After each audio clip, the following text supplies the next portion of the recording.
there, it's your friend again, Amazing Amanda, your Feng Shui facilitator of Feng Shui Hooray. I hope you got a chance to see our video yesterday. It was about a couple who had moved into a home. We looked at bedroom placement. We did a wealth formula. We looked at placement of a water feature, namely a pond. And today we're going to be talking about ghosts because it's the season of ghosts, isn't it? We're just moving into October here, and I have a couple pictures out here that represent yin structures, okay? Ghosts are considered to be yin, not yang. Yang is living, warm. Ghosts are yin, cold and dark. And before we get into ghosts, I just want to talk about some yin structures. The fire department. I've had personal experience with this. Do not live more than about 4 football fields away from a fire department in any direction. Look at Google Maps, look at how far the prospective house that you're looking at is. It seems like a fire department will make the area decrepit. I've seen it with my own eyes. I've experienced it. My grandmother's house in Gloversville back in the early 80s was still the block was still a stronghold. Just one street of the block, the rest of the whole area around it was crumbling. And they were about, I'd say, 2 football fields away from the fire department. For good measure, I'd say be 4 football fields away from a fire department. They make everything around them go decrepit. I think there was a car lot in front of them and a supermarket that was going out of business, which was odd because it was one of the few in town next to the fire department. Okay. Next, churches. Why are churches so yin? Well, I don't think churches are as yin as they used to be. And this is why.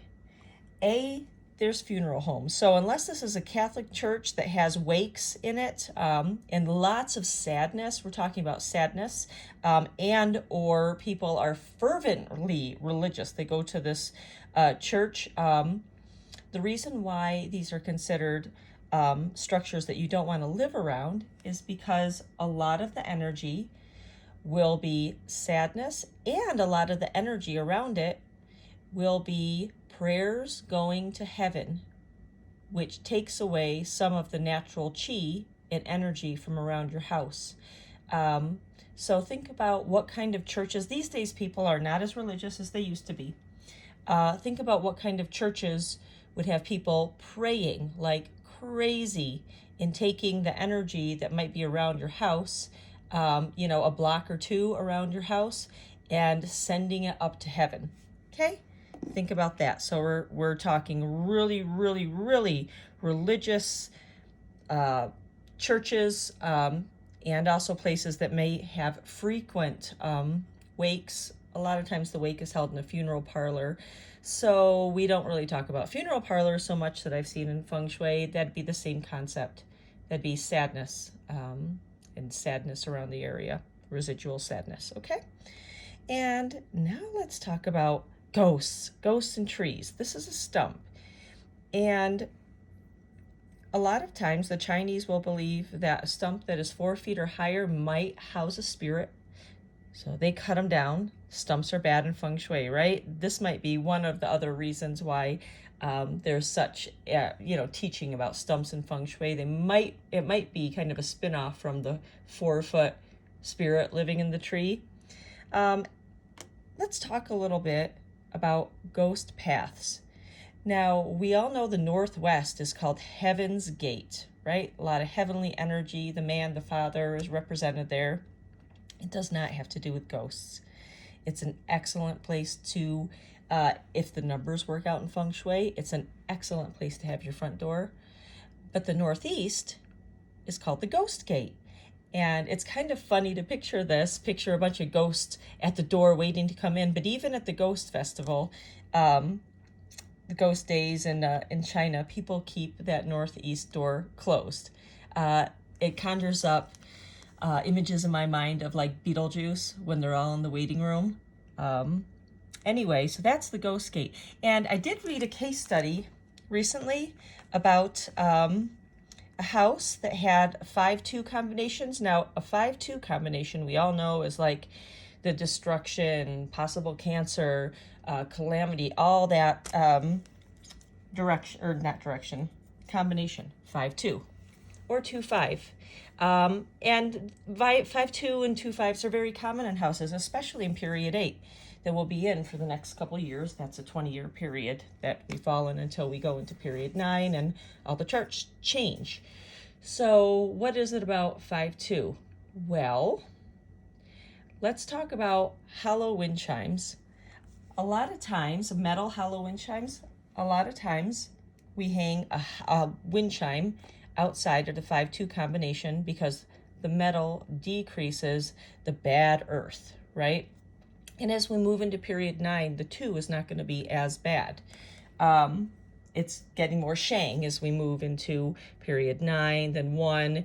It's going to be closer to the period number. Okay, so 5-2 combination or 2-5, and a wind chime, fine. But just look out when an annual 6 comes in or an annual 2 comes in.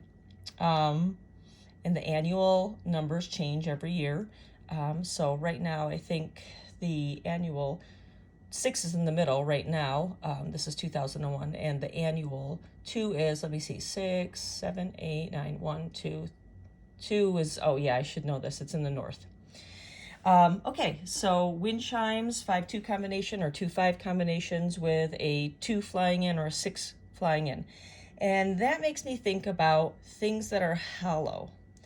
So in Feng Shui, there's a number of trees that are not advised, and I think some of it is just completely bogus.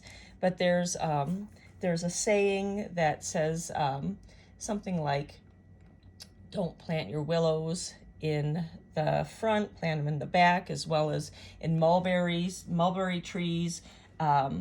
They're looked upon as bad trees in Feng Shui. When I was growing up, I was in a house that was built in it said we had 1838, but we think it was earlier, like 1825. Beautiful house, restored. Sorry, no ghosts. We also did not live near a graveyard or anything like that. We had willow trees everywhere, and they were beautiful. But what does willow trees do? Willow trees are great conductors of water. They're considered a kind of a magical plant. You can just kind of put one in the ground and it'll grow. Weeping willow trees are just so beautiful. So I've lived with weeping willow trees, but trees throw off a lot of shade.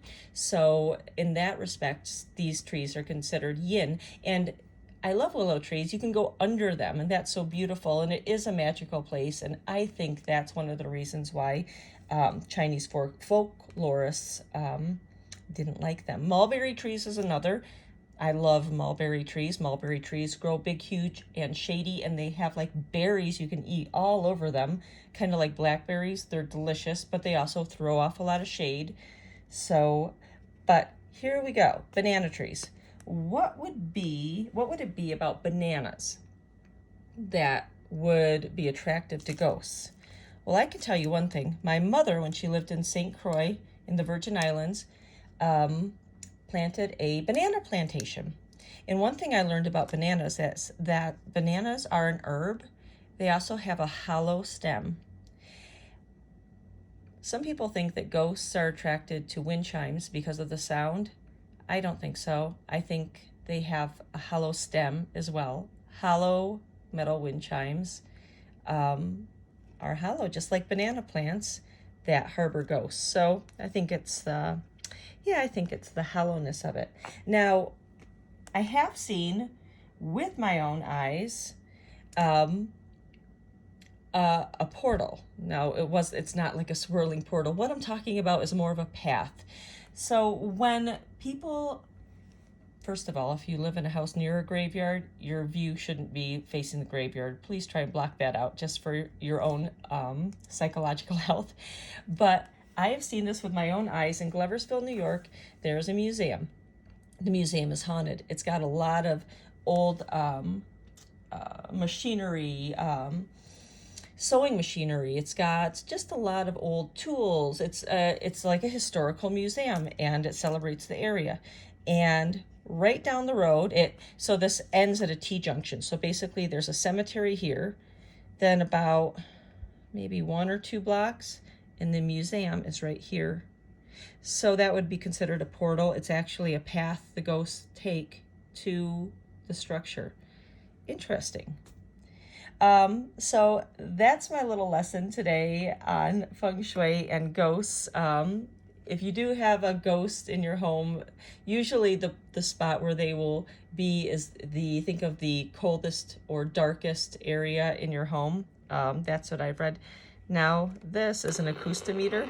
Cool, Ghostbusters, right? I use this actually in my client's home to look for EMFs to see if maybe the internet signal is too high and it might be getting to them in bed or from their cell phone or other electronics. So I think that's helpful just to know, if your head is on the other side of the refrigerator or something and you're getting EMFs, it's very helpful. But a lot of people use this in ghost busting. I have never done a Feng Shui house that was haunted. Like I said, I lived in a house for 15 years. That was the oldest house in the county, willow trees all around it. And it actually came from 2 roads, not a great Feng Shui landform, 2 roads coming up upon it. Here, almost like a T-junction, but those 2 roads were not very well used at that time. So that's another thing. Oh, last thing about those 5-2 combinations. I have in my house that I live in a 5-2 combination for, no, it's a 2-5 combination in the Ghost Gate in the Northeast. We don't use the room. And the room isn't even remedied, because if you're not using your rooms and you're not having a problem, you're not stirring up the chi. Have a great day, everybody.